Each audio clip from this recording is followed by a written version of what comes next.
Hello everyone. Current affairs MCQ discussion में आप सभी का स्वागत है। मेरा नाम दिवस द्विवेदी है और आज हम यहाँ पर लेके आए हैं 9 और 10 जुलाई को जो करंट अफेयर चर्चा में थे उन पर आधारित एमसीक्यूज। यहाँ पर आज 12 एमसीक्यूज हैं जो 2 दिन चर्चा में थे। उनमें से कुछ एडिटोरियल्स के एमसीक्यूज हैं। जैसे पहला एमसीक्यू जो है अगर आप देखोगे वो है निर्वाचक नामावली को लेके, इलेक्टोरल रोल्स को लेके। मणिपुर में एसआईआर का जो बहिष्करण है वो हो रहा है, इस वजह से चर्चा में था, तो उसको लेके है। इसके अलावा जो रेस्ट ऑफ 10 एमसीक्यूज हैं पीआईबी से, द हिंदू से, एडिटोरियल से आपको मिलेंगे। तो चलिए पहली जो न्यूज है वो ये है कि अभी मणिपुर में एसआईआर जो हो रहा है, स्पेशल इंटेंसिव रिवीजन हो रहा है, उसमें जो कार्रवाई हो रही है उसकी वजह से जो पूरा निर्वाचन सिस्टम है ना, अगर हम बात करें पूरा इलेक्टोरल जो रूल्स है उसको लेके बहस छिड़ी हुई है। इसमें क्या कमियां हैं, क्या इश्यूज हैं, क्या सारी चीजें हैं। अगर हम प्रीलिम्स के पॉइंट ऑफ व्यू देखें तो हमारे लिए क्या इंपॉर्टेंट हो जाता है कि आखिर निर्वाचक नामावली के बारे में थोड़ा सा हमको जानना जरूरी हो जाता है कि आखिर ये है क्या और क्यों प्रिपेयर किया जाता है, क्या प्रोसेस, सारी चीजें। अब स्टेटमेंट देख लेते हैं कि the election commission of India, मतलब भारत का जो निर्वाचन आयोग है, and periodically revise electoral laws under the representation of peoples act 1950, मतलब जन प्रतिनिधित्व अधिनियम 1950 के अंतर्गत जो निर्वाचक नामावली तैयार करता है भारत का निर्वाचन आयोग। ठीक है ना, तो ये यहाँ पे पूछा जा रहा है। दूसरा, universal adult suffrage is guarantee under the article 326, 326 में यूनिवर्सल जो एडल्ट सफरेज है वो दिया गया है। मतलब क्या, 18 वर्ष में वोट डालने का अधिकार, अगर हम बात करें 18 वर्ष में वोट डालने का अधिकार। तीसरा, election commission can arbitrarily remove any voters name from the electoral laws without providing an opportunity of correction, चुनाव आयोग सुधार का अवसर दिए बिना किसी भी मतदाता का नाम निर्वाचक नामावली से मनमाने ढंग से हटा सकता है। अब देखो ये तीसरा ऑप्शन तो ऑब्वियस गलत लग रहा है कि भाई ऐसा थोड़ी होता है कि व्यक्ति को अवसर ना मिले, निर्वाचन आयोग किसी भी नागरिक का नाम मनमाने ढंग से नहीं हटा सकता, बल्कि व्यक्ति को सूचना देता है कि वो अपनी नागरिकता के संबंध में सत्यापन के लिए डॉक्यूमेंट सबमिट करे। तो ये निर्वाचन आयोग करता है, पहली बात। दूसरी बात ये है कि जो एडल्ट फ्रेंचाइजी है वो बात यहाँ पे करेक्ट है। एडल्ट जो सफरेज है, सॉरी, एडल्ट सफरेज है, ये 326 के अंतर्गत पहले 21 वर्ष हुआ करता था, 21 वर्ष था, है ना। 21 वर्ष के से ज्यादा व्यक्ति वोट डाल सकते थे, लेकिन जब 61वां, I think 61 constitution amendment bill आया है ना, एक्ट आया, उसके माध्यम से इसे 18 वर्ष कर दिया गया। 18 वर्ष से ऊपर के व्यक्ति जो भारत का जिसका वोटिंग वो वोटर आईडी बना है वो भारत में वोट डाल सकता है। भारत निर्वाचन आयोग जन प्रतिनिधित्व अधिनियम 1950 के प्रावधानों के तहत मतदाता सूचियां तैयार और संशोधित करता है। मतलब क्या है, जो भारत का निर्वाचन आयोग है, निर्वाचन आयोग आर्टिकल 324, ठीक है। निर्वाचन आयोग क्या करता है, भारत में जो इलेक्शंस होते हैं, खासतौर पर जनरल इलेक्शन या सामान्य चुनाव जिसको हम कहते हैं, जिसमें क्या होता है, जिसमें जो एमपी का चुनाव होता है ना, प्रधानमंत्री जिसके बाद चुने जाते हैं, तो जो सांसद उनका चुनाव होता है वो जनरल इलेक्शन। इसके अलावा अगर आप देखो जो विधानसभा के चुनाव होते हैं, लेजिस्लेटिव असेंबली के चुनाव होते हैं, इन दोनों को कंडक्ट कराने की रिस्पॉन्सिबिलिटी किसके पास होती है, निर्वाचन आयोग के पास होती है। अब जो लोकल इलेक्शन होते हैं पंचायती राज वगैरह के, वो स्टेट इलेक्शन कमीशन को कंडक्ट करवाता है, ठीक है। तो यहाँ पर अगर हम देखें तो 2 एक्ट बने हैं। जनप्रतिनिधित्व अधिनियम 1950 बना है, इसके अंतर्गत मतदाता सूची तैयार की जाती है। इसी के अंतर्गत जो वोटर राइट, जो वोटर लिस्ट है उसमें चेंज भी किया जाता है। तो स्टेटमेंट बने तो आप यहाँ पे याद रखना कि भाई किसके अंतर्गत ये सारी चीजें प्राप्त है, क्या सकती हैं, किसके अंतर्गत प्राप्त हैं। अब अगर हम देखें कुछ और रिकमेंडेशन, जैसे विधि आयोग ने रिकमेंड किया था, विद लॉ कमीशन ने रिकमेंड किया, लॉ कमीशन की 255वीं रिपोर्ट में क्या बोला गया था कि मतदाता सूची में नागरिकों के मतदान के अधिकारों की सुरक्षा होनी चाहिए, ऐसा विधि आयोग का मानना था। साथ ही गोस्वामी समिति ने 1990 में बोला था कि जो हमारी प्रोसेस है, निर्वाचन इलेक्टोरल जो प्रोसेस है उसको हमें क्या किया जाना चाहिए, बहुत ही ट्रस्टवर्दी बनाए जाने की आवश्यकता, विश्वसनीय बनाए जाने की आवश्यकता है, ठीक है। इसका सही आंसर क्या हो जाएगा, सही आंसर हो जाएगा 1 एंड 2 का करेक्ट आंसर हो जाएगा, ठीक है। नेक्स्ट जो क्वेश्चन है वो भी एडिटोरियल से ले, क्योंकि अगर आप देखोगे रिसेंट में क्या हुआ है, इंडो पैसिफिक जो जियो पॉइंट ऑफ व्यू बहुत ज्यादा चर्चा में है। साथ ही भारत की और ऑस्ट्रेलिया की बैठक हुई है, समिट हुई है। तो भारत ऑस्ट्रेलिया की समिट हुई है, तो जो भी जियोलॉजिकल मतलब geo political point of view है, economical point of view, supply chain है, या मिनरल्स है, या नई नई जो टेक्नोलॉजी इमरजेंस होकर आ रही है उसको लेके सहयोग बने, क्षमता वृद्धि हो, साथ ही जो नौसैनिक अभ्यास है जो भारत ऑस्ट्रेलिया के बीच में होती है, भारत है या ऑस्ट्रेलिया, मैप यहाँ पे देख सकते हो, तो इनके बीच जो अभ्यास है जिसे क्या कहा जाता है, AUSIN, आसी इंडेक्स।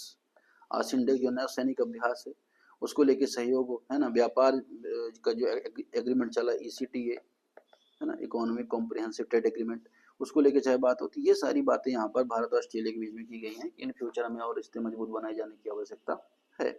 अब इसमें क्वेश्चन क्या बन सकता है कि भारत और ऑस्ट्रेलिया क्वाड ग्रुप के मेंबर है, ठीक है, तो क्वाड ग्रुप क्या है आपको पता होना चाहिए कि यहाँ पर भारत हो गया, ऑस्ट्रेलिया, यहाँ पे जापान हो गया, और ये यहाँ पर अगर आप देखोगे ये यूएस हो गया। तो इन चारों के साठ गांठ इंडो पैसिफिक रीजन में, इंडो पैसिफिक रीजन में ये चारों मिलके पीसफुल नेविगेशन हो, है ना, समुद्र में तनाव ना हो, ये सारा काम यहाँ पे करते हैं। बेसिकली चाइना को काउंटर करने का भी प्रयास यहाँ पर किया जाता है। तो भारत ऑस्ट्रेलिया क्वाड ग्रुप के सदस्य हैं, पहले स्टेटमेंट करेक्ट हो जाएगा। दूसरा, ECTA जो इकोनॉमिक कॉम्प्रिहेंसिव ट्रेड एग्रीमेंट है 2022 से लागू हुआ भारत और ऑस्ट्रेलिया के बीच में, ये बात भी यहाँ पे करेक्ट है कि ये जो एग्रीमेंट है जिसके अलग अलग टाइप होते हैं, FTA है ना, हर टाइप होते हैं, तो उसमें ये एग्रीमेंट 2022 में लागू हुआ। ऑस्ट्रेलिया आसियान देश का सदस्य, ये स्टेटमेंट इनकरेक्ट है, क्योंकि आसियान देश के बारे में मैंने आपको कल ही बताया था कि जो लास्ट लेक्चर था उसमें हमने बताया था कि भाई म्यांमार है, कंबोडिया है, लाओस है, वियतनाम है, इंडोनेशिया है और थाईलैंड है ना, इसके अलावा छह तो हो गए, तो चार और कंट्रीज है, बांग्लादेश नहीं उसमें, आप ये याद रखना, ठीक है, सिंगापुर है। तो ये ऑप्शन यहाँ पे इनकरेक्ट हो जाएगा, तो 1 2 ऑप्शन यहाँ पे करेक्ट हो जाएगा। अब चलिए आते हैं नेक्स्ट क्वेश्चन में। नेक्स्ट क्वेश्चन किसके बारे में है, यहाँ पर आपदा न्यूनीकरण को लेके, सेंडाई फ्रेमवर्क को लेके क्वेश्चन है। अब ये क्वेश्चन क्यों बना कि वायनाड में अभी क्या हुआ, आपने एक वीडियो देखा होगा कि बहुत ज़्यादा भूस्खलन हो रहा था, एक ट्रक पीछे चला गया, इतना तेज से भूस्खलन हुआ कि ट्रक पीछे चला गया। तो इसके बाद यहाँ पे टॉपिक ये बनता है कि जो वायनाड है उसमें एक तो ये चीज़ें हुई, तो जो हमारा भूस्खलन ये इम्पोर्टेंट हो जाता है, साथ ही उसके संबंध में क्या क्या कम्युनिटी हैं ये हमको जानना जरूरी हो जाता है। तो वायनाड जो अगर हम बात करें, क्लाइमेट चेंज हो रहा है, इसके अलावा जो एफॉरेस्ट, अगर आप पेड़ लगाते हो बहुत सारे ना, तो पेड़ क्या करते हैं, जमीन को बांध के रखता है, उसकी जड़ें जो जमीन के बांध रखती हैं, तो लैंडस्लाइड अगर अच्छा एफॉरेस्टेशन होता है तो लैंडस्लाइड उससे कम होता है। लेकिन क्या हो रहा है कि बहुत ज़्यादा पेड़ काटे जा रहे हैं, पेड़ काट देते हैं तो नीचे की जड़ें कमज़ोर हो जाती हैं, जिससे क्या होता है वो भूमि भी कमज़ोर हो जाती है, ऑलरेडी वल्नरेबल है, और ज़्यादा लैंडस्लाइड की प्रॉब्लम होती है। तो ये सारे इशूज़ को टैकल किया गया था, साथ ही साथ एक कमेटी बनी थी, मैं यहाँ पे कमेटी बनी थी, दो कमेटी बेसिकली बनती हैं। पहली कमेटी बनती है माधव गाडगिल कमेटी, जो वेस्टर्न घाट्स है ना, गाडगिल कमेटी, जो भारत में जो वेस्टर्न घाट्स हैं, इन वेस्टर्न घाट में क्या होना चाहिए, है ना, पश्चिमी घाट में क्या होना चाहिए, पश्चिमी घाट में कितना इकोलॉजिकल प्रिजर्वेशन की आवश्यकता है, तो माधव गाडगिल कमेटी ने यहाँ पर बताया था कि भाई इकोलॉजिकल अगर हमें एस्पेक्ट्स को ध्यान रखना है तो वेस्टर्न घाट्स में हमें ज़्यादातर रीजन को प्रोटेक्शन प्रदान करना होगा। दूसरी एक और कमेटी बनती है कस्तूरी रंगन कमेटी। कौन सी कमेटी, कस्तूरी रंगन कमेटी। कस्तूरी रंगन कमेटी ने भी बोला था कि बैलेंस अप्रोच अपनाई जानी चाहिए, डेवलपमेंट भी हो लेकिन यहाँ पे एनवायरमेंट प्रोटेक्शन भी हमें आवश्यकता है, ठीक है। इसके अलावा जो NDM है, नेशनल डिजास्टर मैनेजमेंट अथॉरिटी है, उसने भी यहाँ पे चेतावनी दी भाई डेवलपमेंट है, कोई भी चीज़ है तो उसको मानचित्रण प्रणाली का उपयोग करो, मैपिंग यूज करो, सैटेलाइट का उपयोग करो, परमिशन लो प्रॉपर। लेकिन अभी क्या हो रहा है कि हर जगह क्या होता है कि जबरदस्ती डेवलपमेंट का काम किया जाता है, जिस वजह से समस्या देखने को मिलती है। 15th फाइनेंस कमीशन ने भी इसी तरह की रिकमेंडेशन यहाँ पर दी थी। तो ये सारी चीज़ें तो हमने यहाँ पर देखी। अब यहाँ पे क्वेश्चन बनता है सेंडाई फ्रेमवर्क को लेकर। सेंडाई फ्रेमवर्क एक ग्लोबल फ्रेमवर्क है जो बताता है कि किस तरह से हमें वैश्विक आपदा को लेकर निपटना है, जिसे 2015 से लेकर 2030 के बीच में बिल्ड बैक बेटर के सिद्धांत पर काम करता है, ठीक है। तो ये सेंडाई फ्रेमवर्क के बारे में यहाँ पर देखा। अब यहाँ पे ऑप्शन यहाँ पे देखो, the Sendai framework disaster risk reduction legally bind, क्या ये लीगली बाइंड है जो सेंडाई फ्रेमवर्क है? सेंडाई फ्रेमवर्क देखो legally binding non binding agreement है, सीए की कोई तरह कोई बाध्यता नहीं रहता है। भारत में NDMA को स्टैब्लिश किया गया 2005 एक्ट के अंतर्गत, एकदम करेक्ट है यहाँ पे। और इसके अंतर्गत NDRF भी बनाई जाती है, नेशनल डिजास्टर रैपिड जो फोर्स है, NDRF बनाई जाती है। इसके अलावा स्टेट में SDRF काम करती है, और डिस्ट्रिक्ट में DDRF काम करती है, ठीक है। तो ये डिजास्टर से मैनेजमेंट करने के लिए यहाँ पे कुछ संस्थाएं बनाई गई थी। Western ghats ecological expert panel, popularly known as Gadgil committee, popularly इसको गाडगिल कमेटी के नाम से जाना जाता है, जो इकोलॉजिकल एक्सपर्ट पैनल बनाता है। तो 2 3 यहाँ पे करेक्ट हो जाएगा, पहला ऑप्शन यहाँ पे इनकरेक्ट हो जाएगा, ठीक है। चलिए आगे बढ़ते हैं। आगे बढ़ते हैं। जो अगला अगला क्वेश्चन है प्रीलिम्स के पॉइंट ऑफ व्यू बहुत इंपॉर्टेंट है, क्योंकि अभी रिसेंट में जो गिरिराज सिंह है उन्होंने क्या किया है, जो टेक्सटाइल सेक्टर उसमें जो लेके अलग अलग स्कीम चल रही हैं उसको लेके उन्होंने क्या किया, रिव्यू करने की बात यहाँ पर की है। ठीक है, अब यहाँ पे मैं एक डुप्लीकेट पेज ऐड कर देता हूँ। देखिए जो केंद्रीय मंत्री हैं गिरिराज सिंह है ना, गिरिराज सिंह, उन्होंने क्या किया, उन्होंने जो ITADC है, ITADC है मतलब integrated textile apparel development centre, एकीकृत वस्त्र परिधान विकास केंद्र, मतलब ऐसा केंद्र जो MSME है, या अगर हम बात करें टेक्सटाइल सेक्टर की जो ग्रोथ है, टेक्सटाइल सेक्टर की जो ग्रोथ है उसकी उसके लिए काम करता है ना। तो ATF के अंतर्गत 10,000 से ज़्यादा यूनिट्स को, 10,000 से ज़्यादा यूनिट्स को क्या किया गया है, 3,000 करोड़ की सब्सिडी दी गई है, सब्सिडी दी गई, ठीक है ना। ठीक है, और पर्पज है कि 53,000 करोड़ हमें क्या करना है, अट्रैक्ट करना है। अब ये ITADC है क्या, तो ITADC जो है, ADC क्या है, ये हब एंड स्पोक मॉडल पर काम करता है। मतलब क्या करता है कि ये ग्लोबल इंफ्रा देना हो, मतलब मान के चलिए टेक्सटाइल सेक्टर है तो उसको ग्लोबल इंफ्रा मिलना चाहिए, टेक्सटाइल सेक्टर को, MSMEs को सपोर्ट मिलना चाहिए, है ना, एक्सपोर्ट को बढ़ावा देना चाहिए, एक्सपोर्ट को बढ़ावा देना चाहिए। ठीक है, इसके अलावा अगर हम देखें जो वेयर हाउसिंग है, लॉजिस्टिक है, उसको इम्प्रूव करने की आवश्यकता होती है, क्वालिटी बेहतर हो इसके लिए काम करता है। तो ये हब एंड स्पोक मॉडल की तरह काम करता है ITADC। ठीक है, तो ये यहाँ पे याद रखना है।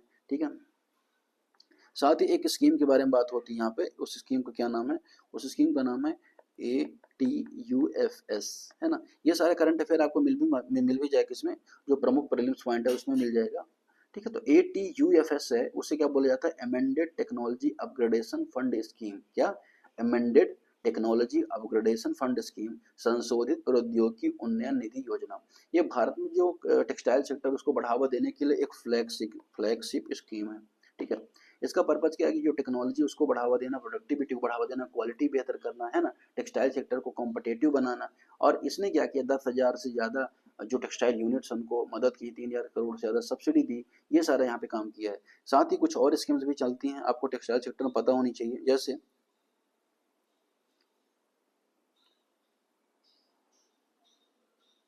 टेक्सटाइल सेक्टर में कौन कौन सी स्कीम चलती हैं, यहाँ पे इसको हटा देता हूँ मैं। जैसे पहली स्कीम PM मित्रा स्कीम, ठीक है ना, कौन सी स्कीम है, PM मित्रा स्कीम। PM मित्रा स्कीम के अलावा नेशनल टेक्सटाइल मिशन है, यहाँ पे देखो PM मित्रा स्कीम चलती है, PM मित्रा पार्क स्कीम चलती है, जो टेक्सटाइल सेक्टर को बढ़ावा देने के लिए। दूसरा अगर आप देखोगे नेशनल टेक्नोलॉजिकल टेक्सटाइल मिशन शुरू किया सरकार ने PLI product link incentive scheme के अंदर टेक्सटाइल सेक्टर कवर करने का प्रयास किया है। साथ ही ATUFS मतलब क्या, amended technology upgradation fund scheme. तो ये 4 इंपॉर्टेंट अगर देखें इनिशिएटिव चलते हैं टेक्सटाइल सेक्टर को इम्प्रूव वो करने में। ठीक है, चलिए ऑप्शन यहाँ पे देख लेते हैं कि जो ATUFS है इसका उद्देश्य कपड़ा क्षेत्र में टेक्नोलॉजी को उन्नयन बनाना है। ये बात यहाँ पे करेक्ट है, नहीं आपको बताना है, तो ये बात यहाँ पे करेक्ट हो जाती है। ठीक है, दूसरा किया है कपड़ा मंत्रालय के द्वारा कार्यान्वित किया जा रहा है, ये भी बात यहाँ पे करेक्ट है।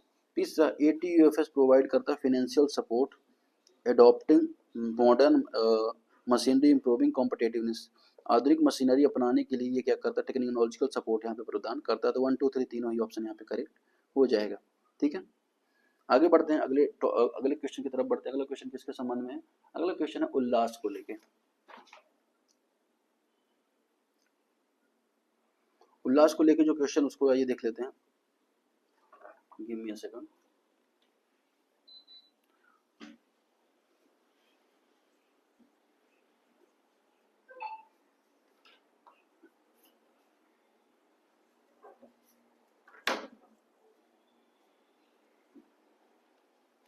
उल्लास को लेके जो क्वेश्चन है वो क्यों बना है, क्योंकि जो नेशनल एजुकेशन पॉलिसी 2020 है उसके अंतर्गत उल्लास का नाम सबसे पहले आप यहाँ पे देख लीजिए। मैं यहाँ पे एक स्लाइड ऐड कर देता हूँ।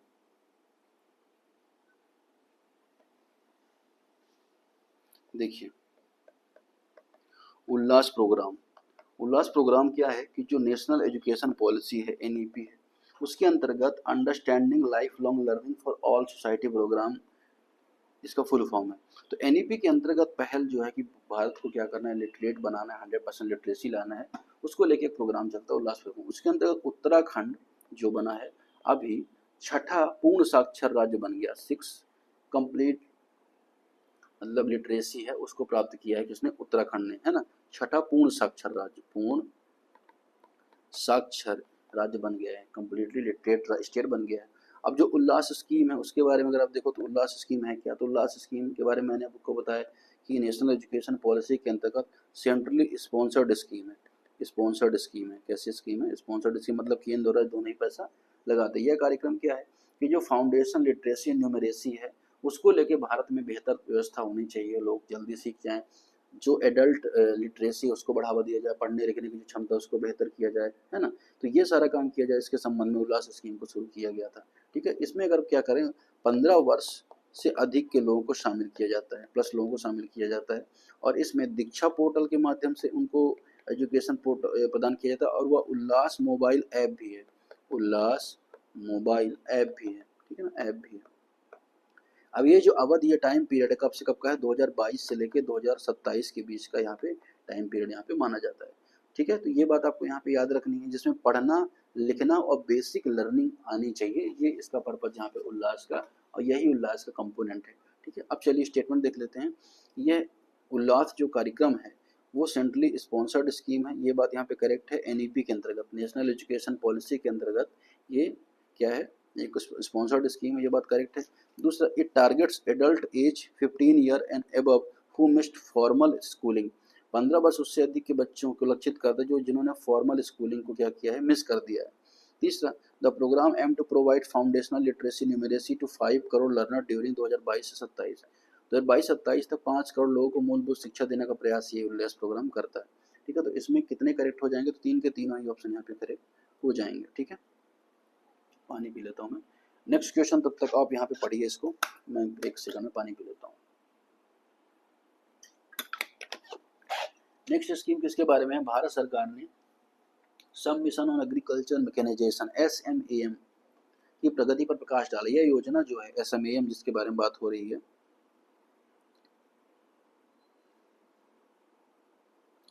तो जो SMAM स्कीम के बारे में बात हो रही है, नेक्स्ट टॉपिक हम यहाँ पे डिस्कस करने वाले हैं SMAM के बारे में। SMAM का मतलब क्या, sub mission on agriculture and mechanization, मतलब क्या, एग्रीकल्चर पर, कृषि का मशीनीकरण पर एक उप मिशन है। इसकी प्रोग्रेस पर अभी क्या हुआ है, सरकार ने प्रकाश डाला है। ठीक, अब ये पर्पज क्या है, ये योजना क्यों चल रही है कि देश भर में जो भी छोटे किसान है, या अगर हम बात करें जो मार्जिनल फार्मर है, वुमेन फार्मर है, या वल्नरेबल सेक्शन है, उन पर कृषि मशीनरी की पहुंच होनी चाहिए। मतलब एग्रीकल्चर जो मशीनरीज हैं छोटे किसानों तक वो पहुंचे। इसको लेके मशीनीकरण जो होता है या मैकेनाइजेशन होता है उसको लेके सब मिशन शुरू किया गया था। वो सब मिशन शुरू कब किया गया, तो ये SMAM की शुरुआत होती है कब, 2014-15 में, 2014-15 में एक स्कीम चलती थी उस टाइम पे, जिसे राष्ट्रीय कृषि विकास योजना कहा जाता था। उसके अंतर्गत सेंट्रली स्पॉन्सर्ड स्कीम के तौर पर इसको शुरू किया जाता है, जिसको किसान एवं कृषि कल्याण मंत्रालय इसको क्या करता है, काम करता है। ठीक है, ये चीज़ यहाँ पर है। SC ST वुमेन, छोटे किसान, मार्जिनल फार्मर्स, FPO SHGs, ये सब क्या करते हैं, इस पे काम यहाँ पे करते हैं। तो ये चीज़ आप कृषि और जो मशीनरी उसको यहाँ पे ध्यान रखना है। चलिए ऑप्शन यहाँ पे देख लेते हैं। यहाँ पे it was launch in 2014-15 central sector scheme है, सेंट्रल सेक्टर स्कीम करेक्ट है। The scheme promote stabilization of customs hiring centres to provide farm machinery on rental basis, योजना किराए के आधार पर कृषि मशीनीकरण प्रदान करने के लिए कस्टम हायरिंग सेंटर को बढ़ावा देती है, करेक्ट है। It implemented by ministry agriculture, ministry agriculture के द्वारा इम्प्लीमेंट की जाती है, ये भी बात यहाँ पे करेक्ट हो जाएगी। नेक्स्ट क्वेश्चन हमर ट्रेल के बारे में कि हिंद रजब फाउंडेशन ने एक इजरायली फार्मर के विरुद्ध अपराधों की शिकायत की थी। बहुत ज़्यादा इंपॉर्टेंट नहीं है ना, इसको थोड़ा सा हम यहाँ पे स्किप कर सकते हैं। हमर ट्रेल्स को आप पढ़ लीजिएगा, लेकिन इसमें कोई कॉन्सेप्ट ऐसा नहीं है। आगे अगला जो क्वेश्चन है किसको लेके, यहाँ पे अस्त्रा MK1 मिसाइल को लेके। अस्त्रा MK1 जो मिसाइल को लेकर हाल ही में भारत और इंडोनेशिया ने स्ट्रेटेजिक डिफेंस कोऑपरेशन के तहत अस्त्रा 1 बियॉन्ड विजुअल रेंज एयर 12 जो मिसाइल है उसको लेके एग्रीमेंट यहाँ पर किया है। अस्त्रा 1 जो मिसाइल वो कैसी मिसाइल है, स्वदेशी है, इंडिजिनस मिसाइल है, जिसे DRDO ने डेवलप किया है ना, DRDO ने। और ये मिसाइल इंडियन एयरफोर्स, इंडियन जो नेवी है उसके लिए डेवलप की गई है। ठीक है, जिसकी मारक क्षमता 80 से 110 किलोमीटर है और ऊंचाई 20 किलोमीटर तक है, और मैक 4.5 तक इसकी स्पीड जाती है। ठीक है, ये चीज़ आपको यहाँ पे याद रखनी है। जैसे सुखोई के साथ इंटीग्रेट किया जा रहा है, डसाल्ट राफेल के साथ, और हिंदुस्तान एरोनॉटिक्स लिमिटेड के साथ भी इसको क्या किया जा रहा है, इंटीग्रेट किया जा रहा है। ठीक है, अब इसमें ऑप्शन देख लेते हैं। It is indigenous beyond visual range, develop by DRDO, DRDO के द्वारा एयर 12 मिसाइल है जिसे बियॉन्ड विजुअल रेंज भी कहा जाता है, करेक्ट है। It uses active radar homing guidance to terminal phases, terminal चरण में सक्रिय रडार होमिंग मार्गदर्शन का उपयोग करती है, दूसरा ऑप्शन ये भी करेक्ट है। तीसरा है it is currently design only for Indian navy, वो स्टेटमेंट यहाँ पे करेक्ट, इंडियन एयरफोर्स भी इसका यूज करती है। नेक्स्ट क्वेश्चन किसको लेके है, नेक्स्ट क्वेश्चन यहाँ पे अगर आप देखोगे हेमोफेगासाइटिक लिम्फोहिस्टियोसाइटोसिस को लेके, ठीक है। अफगानिस्तान के जो तेज गेंदबाज थे सपूर जदरान, उनको यह रेयर डिसीज हो गया, तो इसकी वजह से 38 एज में उनकी मौत हो गई, हेमोफेगासाइटिस लिम्फोहिस्टियोसाइटोसिस को लेके, ठीक है। तो अब इसके बारे में जानना इतना इंपॉर्टेंट नहीं है, पर चलिए फिर भी देख लेते हैं। रेयर डिसीज है, ठीक है, ये इम्यून सिस्टम में क्या होता है, सक्रिय हो जाता है, ठीक है ना।